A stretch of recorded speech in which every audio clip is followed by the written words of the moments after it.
We got new prefabs and galleries, some crazy leaks, and insane updates to devices. Let's jump into all of them. Okay, let's start with the leaks. Actually, there's just one leak, and this one's actually pretty cool. But proximity chat is coming soon to Fortnite Creative. This is actually kind of a big deal, and is going to change maps kind of everywhere. Currently, you can talk to people just across the entire map if you want, if the island setting is turned on for that. But you can see here, some of the settings would be that you can set the distance wherever you want, anywhere from right next to the player to a little bit further away. This is kind of a big thing in games where you all of a sudden kill someone and then you can turn on proximity chats where they can yell at you and say, yeah, you're a bot, you just killed me.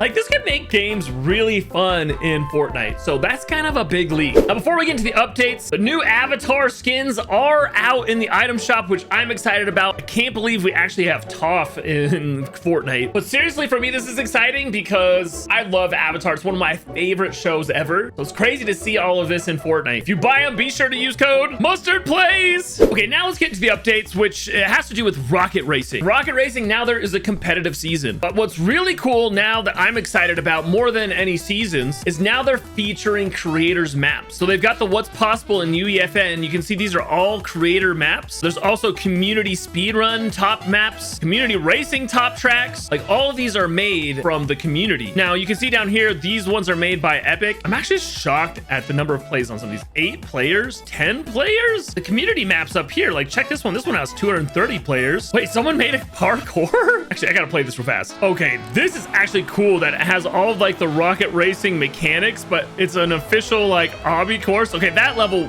was really easy, but look at the course. I can't, like, look around, but look up there. Oh my gosh, this is a huge course, and this is kind of weird and fun. Man, I'm so excited that creators maps are gonna be featured now, because these are way more fun just to be able to come on here and have a little bit more of a casual experience than some of the insane racing, but it still feels really good and it's really fast, and I don't know, it's just kind of awesome. Honestly, rocket racing has been a little bit of disappointment when it comes to plays, and I actually haven't played around with the tools yet and making our own courses. Maybe I should make my own course. That could be a fun video. Maybe I will. Maybe I will. Oh, I just respawned. Actually, that works really great. I'll be curious to see, though, what people actually do with this. This is really fun. Okay, now let's get into the creative updates. I can't believe I'm saying this, but we actually have prefabs and galleries from this chapter. Now, I'm going to look through these in just a minute, but before that, there's actually quite a bit of small changes that are a big deal. Made a big change to the third-person control. Under facing direction, you can change the movement now to twin stick. So basically, the way this works, so you can see my cursor on the screen. The cursor is controlling the direction my player is facing. So on a controller, your left stick is going to control which way they're actually running, and then your right stick is going to control which way they're pointing. This makes it much better for aiming. Like, if you're doing a top-down map, you can aim a lot better. And I'm assuming for a side scroll, this means you can actually point up and down. So this is a fantastic change we've needed a long time with these new camera controls, and I think it's going to make for a lot better gameplay. They've made some changes to the grind rails as well. There's a new speed preset setting where you can change it from standard to small scale. So I have a confession to make, guys. I haven't even played the new season at all, not even once. I've just been way too busy, but supposedly it's got a different setting and like speed and stuff in the new season, and this new small scale one is more like the current season than previous ones. But you can also change the base acceleration, lean acceleration, sprint acceleration, all of these like speeds, how fast you can jump off. Like, all of this is completely customizable now, so that you can have the grind rails that you actually want in your map. Now, this next one's actually kind of huge, but if you go into Discover and go up to the search function, you can now search by creator. So if you just search Mustard Plays, guess what? All of my maps show up here. Plus, ones that someone actually made a Mustard Plays death run. That's awesome. But you can now search by creator. If you ever want to play my maps, because there's only 5 people playing this one right now, you can go search it and play my maps. So next, they've actually made some updates to the patchwork devices. So first, when you have your patchwork thing, you can actually zoom in now. I don't know how useful this is. I'm not gonna lie, I haven't used this since it came out. Like, I think these patchwork tools would have been insane in 1.0 for UEFN, but now that you can just import your own music, I don't really see the purpose of it. I think at some point, if they let us put in our own wave files into the patchwork where we can layer it and change pitches and stuff, that could be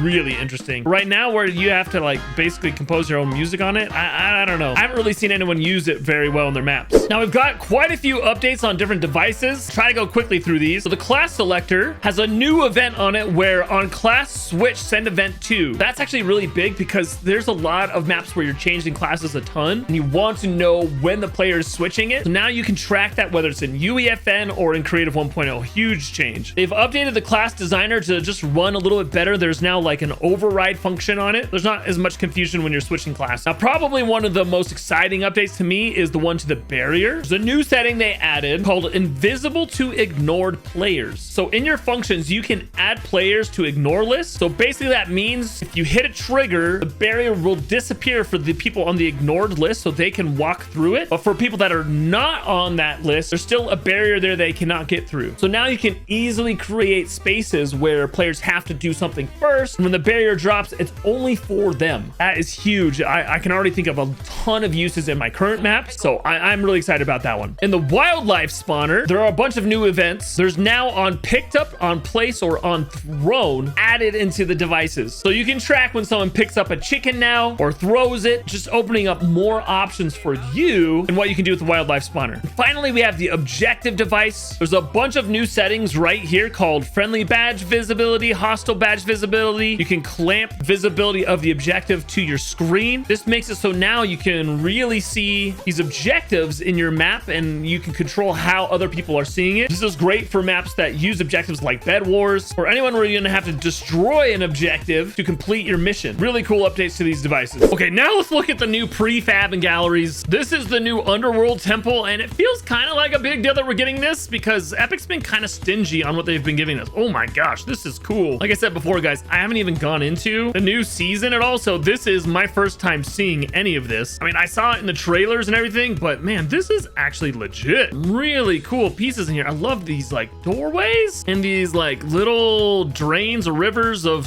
people's souls or so. I don't know what this is, but I know this has to do with Hades. Is this his throne up here? Oh my gosh, you can mantle up onto Hades' throne. This is amazing. I love the creepy green torches, these chains. Man, this is an awesome prefab here.